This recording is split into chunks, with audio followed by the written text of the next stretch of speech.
Assalomu alaykum futbol muxlislari. Bugun sizlar bilan futbol olamidagi eng so'nggi yangiliklar bilan tanishib chiqamiz. Agar kanalimizga obuna bo'lmagan bo'lsangiz, obuna bo'ling va ushbu videoga kanalimiz rivoji uchun like bosishni unutmang. Angliya Premier Ligasi 12-tur doirasida Newcastle o'z uyida Manchester Cityni qabul qiladi. Taxminiy tarkibga ko'ra, bugungi Newcastle va Manchester City uchrashuvida har ikki jamoa o'zining eng optimal va jangboz variantlarini maydonga tushirishi kutilyapti. Avval Newcastle tarkibidan boshlaymiz. Darvozada Nick Pope, himoya chizig'ida Trippier, Diab, Botman va Hollar. Markazda Gimarais, Tonali, Joelinton uchligi.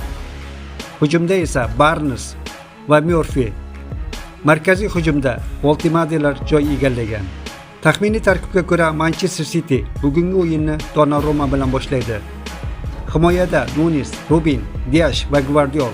Markaziy zonada O'Reilly va Nico. Oldingi chiziqda esa Cityning eng xavfli qismi Foden, Bernardo Silva va Doku. Albatta, markazdagi asosiy figura hujumchi Erling Haaland tarkibga kiritilgan. Taxminiy tarkibga ko'ra hamyurtimiz Abduqodir Husanov bu o'yinni zaxirada boshlashi mumkin.